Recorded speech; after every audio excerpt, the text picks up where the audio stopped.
Friends, मैं हूं शुभेंदु दत्ता। मेरा यूट्यूब चैनल में आप लोगों का बहुत बहुत स्वागत है। मैं 12 साल से इनकम टैक्स के ऊपर काम कर रहा हूं। आज मैं आप लोगों को सैलरीड पर्सन की इनकम टैक्स रिटर्न कैसे होता है उसका पूरा प्रोसेस दिखाऊंगा। आप जानते ही है, सैलरीड पर्सन का इनकम टैक्स ITR 1 फॉर्म में भरा जाता है। ITR 1 फॉर्म में सैलरीड पर्सन के साथ साथ पेंशनर का भी रिटर्न भर सकते हैं। तो जिसका इंटरेस्ट इनकम है वो भी ITR 1 फॉर्म भर सकते हैं। वो आज आपको मोबाइल से भर के हम दिखाते हैं। आप ये काम मोबाइल से भी कर सकते हैं। हम आ गए इनकम टैक्स के साइड में। अभी हमको लॉगिन हेयर में क्लिक करना है, जहाँ पे रजिस्टर्ड यूजर लिखा हुआ है। इधर में लॉगिन हेयर में क्लिक करना है। यूजर आईडी के जगह पैन नंबर देना है। इधर में बाय डिफॉल्ट पैन नंबर ही होता है यूजर आईडी। उसके बाद पासवर्ड देना है। इधर में आप पैन नंबर रजिस्टर करने के बाद जो आप पासवर्ड सेट किए थे वही पासवर्ड इधर में देना है। उसके बाद ये पे जो कैप्चा है वो ये बॉक्स में डालना है। इसके बाद आप लॉगिन करेंगे। करने के बाद ऐसा एक पेज खुल जाएगा जहाँ पे आप दिख ही रहे।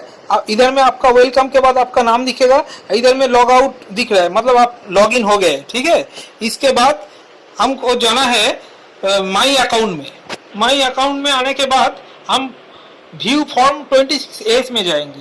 व्यू फॉर्म 26A में इसलिए जाएंगे, इसमें आपको बहुत कुछ देखना है। इसमें क्लिक करने के बाद ऐसा एक पेज खुल जाएगा जिसको हमको कॉन्फर्म करना है। कॉन्फर्म करने के बाद ऐसा एक पेज खुल जाएगा जहाँ पे एक विंडो में आएगा। इसमें आपको आई एग्री में टिक करके प्रोसीड करना है। इधर में आपको view tax credit form 26A में क्लिक करना है। यहाँ पे 26A का पेज में आ गए। इधर में असेसमेंट ईयर में 2020-21 चूज करना है और व्यू एज में HTML चूज करेंगे। यहाँ पे आपको आपका पैन नंबर दिख जाएगा, यहाँ पे आपका नाम दिख जाएगा और यहाँ पे आपका एड्रेस भी दिख जाएगा। इसके बाद व्यू डाउनलोड में क्लिक करेंगे। के बाद ये पेज पूरा खुल जाएगा। यहाँ पे आपको दिखेगा आपका पैन नंबर के द्वारा कहाँ से आपको इनकम मिला और कोई भी टैक्स काटा है तो उसका भी डिटेल्स आपको मिलेगा। जैसे कि आप देख रहे हैं, ये इलाहाबाद बैंक से हमको पैसा मिला तो इसलिए इलाहाबाद बैंक का नाम आया, और जहाँ से भी हमको सैलरी मिला ये इधर में शो हो गया। ठीक है, इधर में कोई टैक्स काटा नहीं है। अगर टैक्स काटता तो इधर में जरूर शो हो जाता। ठीक है, ये अमाउंट आपको नोट डाउन करके रखना है। आप प्रिंट आउट भी कर सकते हैं। आप जब ई फाइल करेंगे ये अमाउंट ही आपको उधर में ऑटो फिल करके आएगा, तब आप ये अमाउंट उससे मिला लेंगे। ठीक है, आपको जब फॉर्म 16 मिलेगा वो फॉर्म 16 में भी ये सैलरी पार्ट वाला ये अमाउंट आपको दिखेगा। करके हम आ गए होम पेज में। तो इधर में हमको ई फाइलिंग करना है, इसलिए ई फाइल में जाएंगे। इसके बाद इनकम टैक्स रिटर्न में क्लिक करना पड़ेगा। इनकम टैक्स रिटर्न के पेज में पैन नंबर ऑटोमेटिकली आ जाएगा। इधर में असेसमेंट ईयर में आपको 2020-21 चूज करना है। फॉर्म में ITR 1 चूज करना है और फाइलिंग टाइप में ओरिजिनल रिवाइज रिटर्न चूज करना है। इसके बाद सबमिशन मोड में आपको PPR and submit online choose करना है। ये चूज करने के बाद आपको पूरा पेज खुल जाएगा। यहाँ पे आपको बैंक नजर आएगा। आपका जो बैंक है वो इधर में ऑटोमेटिकली शो हो जाएगा। आपको जो बैंक में आप टिक करेंगे, अगर आपका ई फाइलिंग रिटर्न में कोई रिफंड आएगा तो जो बैंक में आप टिक करेंगे उसी बैंक में आपको रिफंड का पैसा मिल जाएगा। इसके बाद हम कंटिन्यू करते हैं। के बाद ये विंडो आ जाएगा।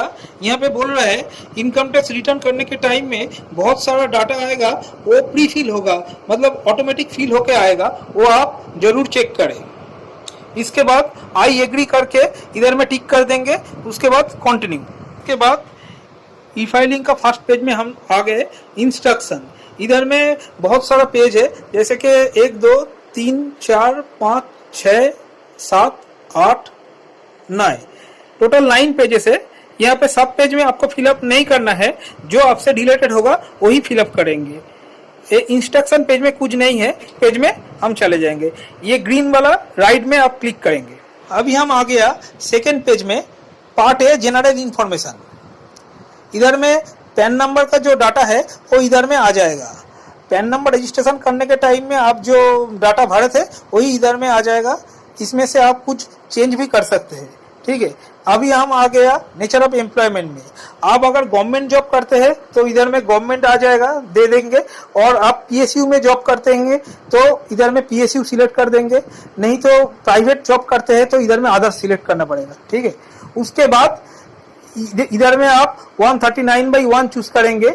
अगर आप 38 नवंबर के अंदर रिटर्न भरते हैं तो इधर में आपको ये बिफोर ड्यू डेट चूज करना है। इसके बाद ये एक ऑप्शन आएगा, इधर में यस और नो करना है।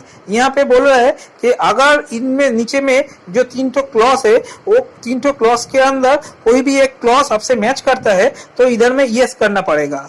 जैसे कि इधर में लिखा हुआ है आपसे कोई करंट अकाउंट होगा, वो करंट अकाउंट में आप पिछले साल में 1 करोड़ रुपया ट्रांजैक्शन किए हैं तो इधर में सिलेक्ट में आपको यस करना पड़ेगा।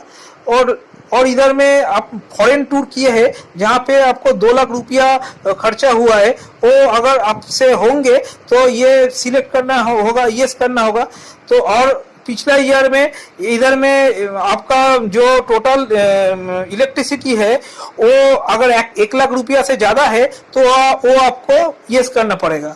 ठीक है, तो अगर इनमें से कोई आपका नहीं है, रिलेटेड नहीं है, तो आप नो करके नेक्स्ट पेज में चले जाइए।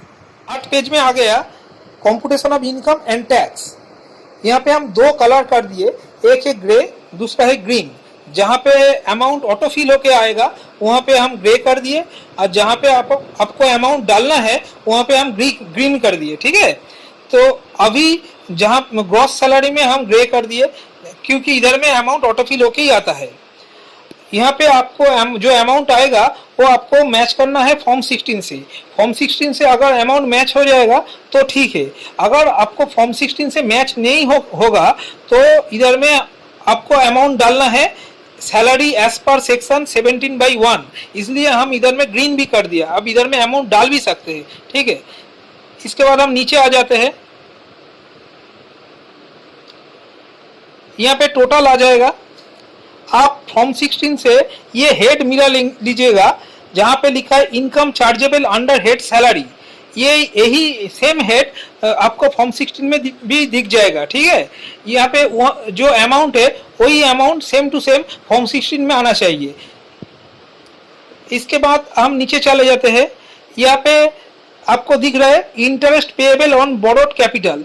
आपको अगर कोई लोन लिया है जैसे कि हाउस बिल्डिंग लोन, वहाँ का जो इंटरेस्ट है वो इधर में आ जाएगा। हाउस बिल्डिंग लोन का इंटरेस्ट इधर में आ जाएगा। ये इधर में हाउस बिल्डिंग लोन का जो आप इंटरेस्ट डालेंगे वो इधर में माइनस होके दिख जाएगा।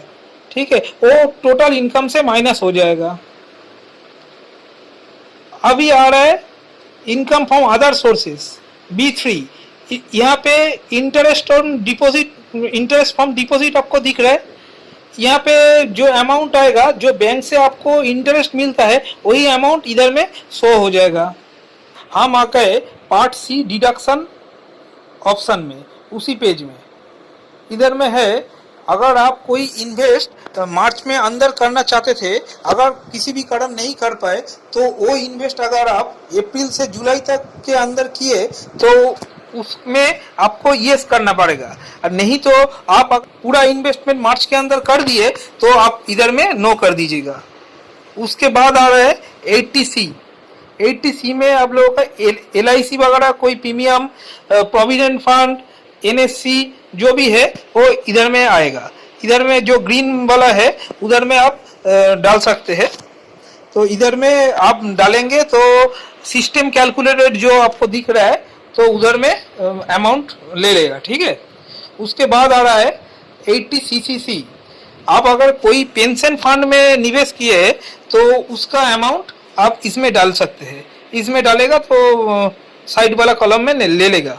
80CCD1 आपका सैलरी से अगर NPS काटते हैं तो NPS का जो एम्प्लॉय कंट्रीब्यूशन है, मतलब आपका जो कंट्रीब्यूशन है वो आ जाएगा 80CCD1 में, और एम्प्लॉयर का जो कंट्रीब्यूशन होता है वो आ जाएगा 80CCD2 में।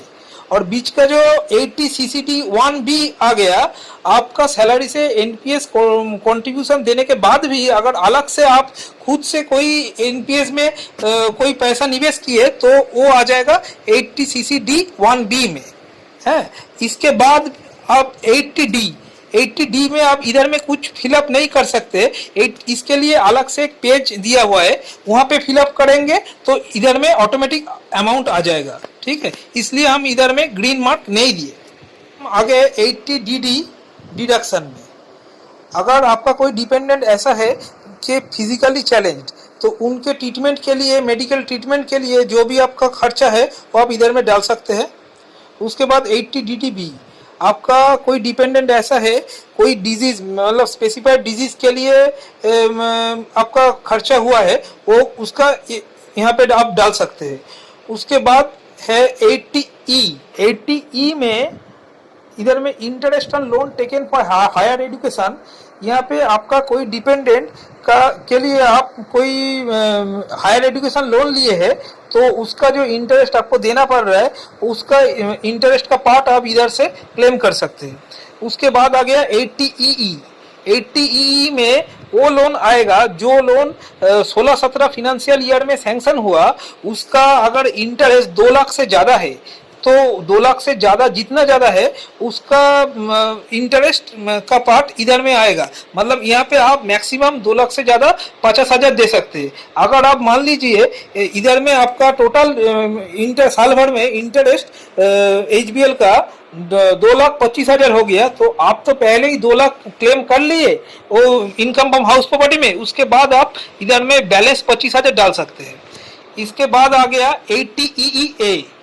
इधर में वैसा ही एक हाउस बिल्डिंग लोन ऐसा है जो आप 19 कुड़ी में आपका लोन सैंक्शन है।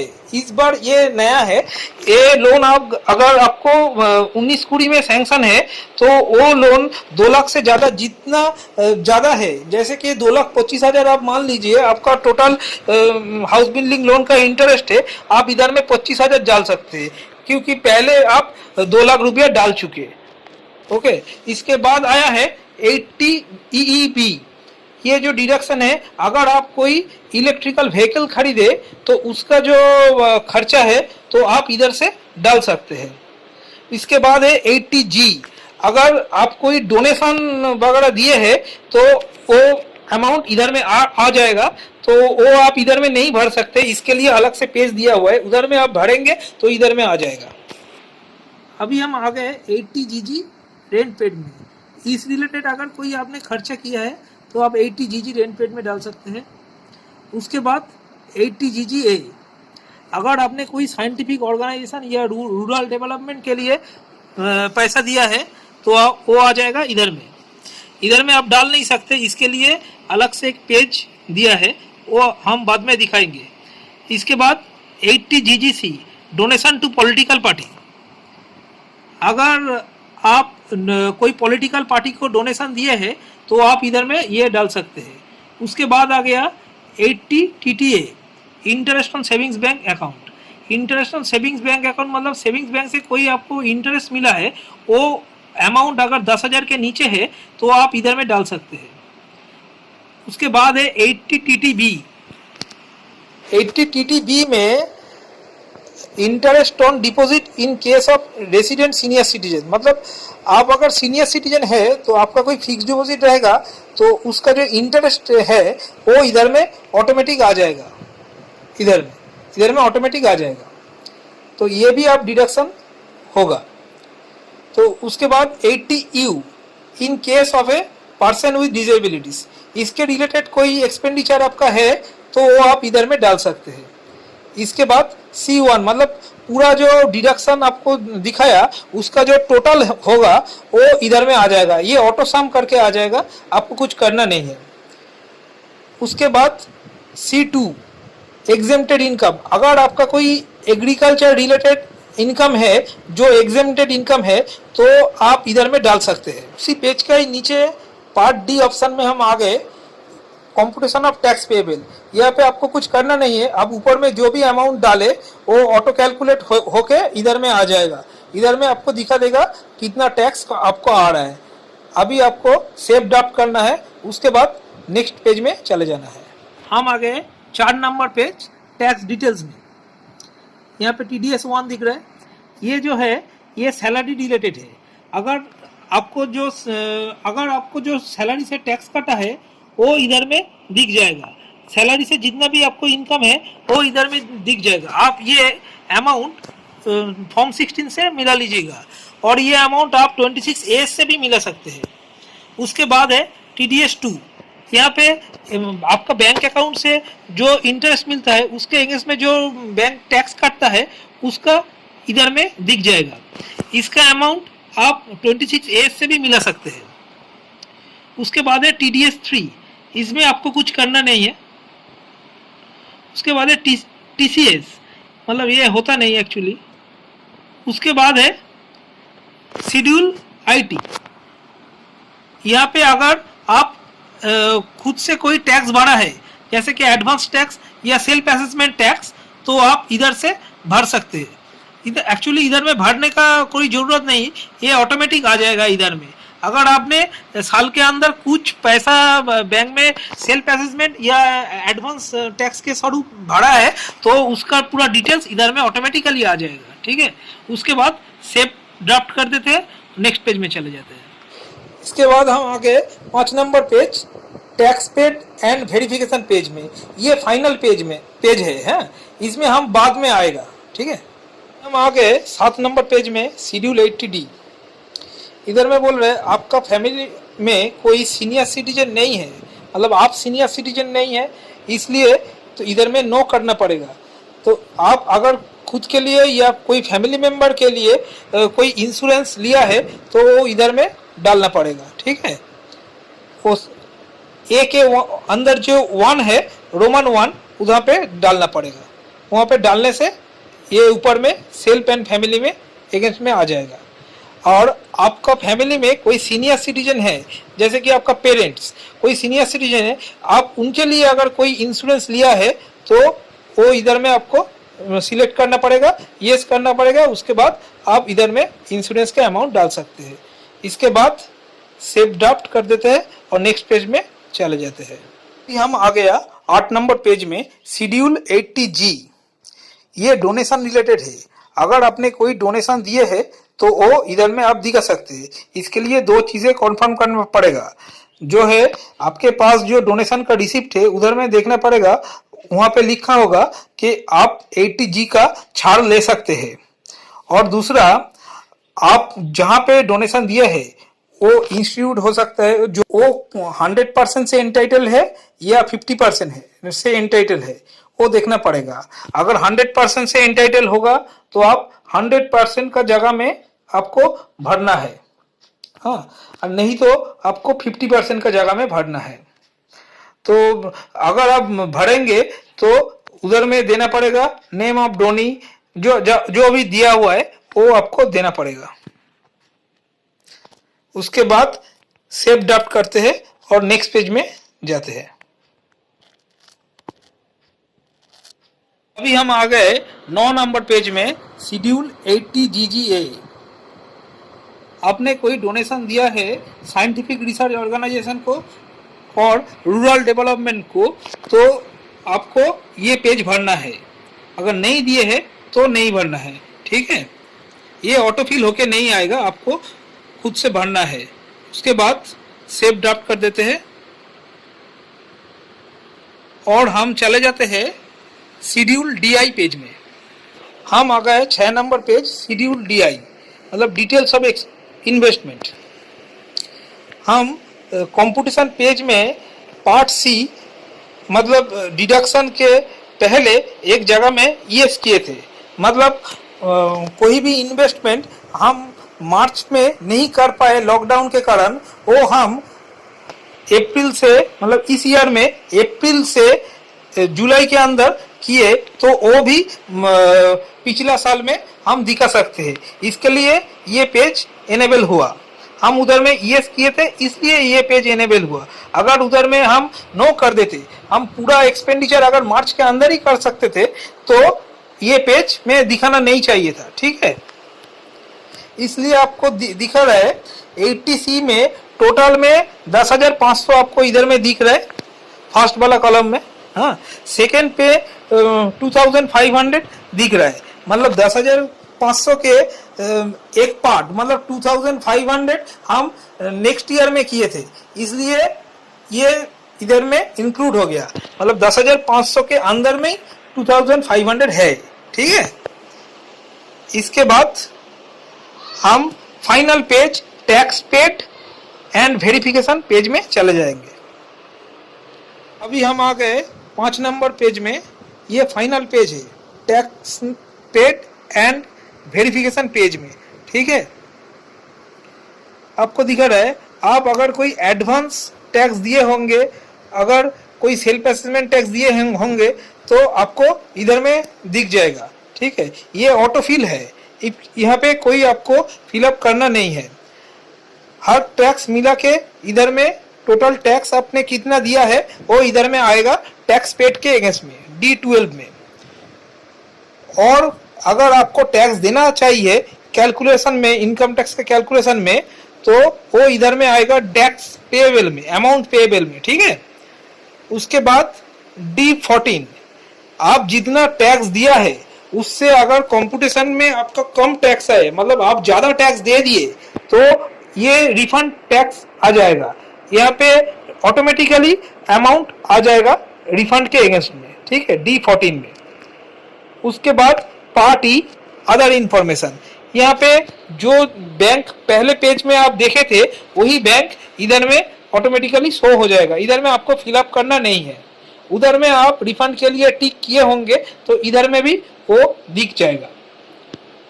इसके बाद आना है वेरिफिकेशन में। यहाँ पे पहले में आपका नाम आ जाएगा, उसके बाद आपका फादर्स नेम आ जाएगा, उसके बाद आपका पैन नंबर आ जाएगा। ये सब ऑटोफिल होके आ जाएगा।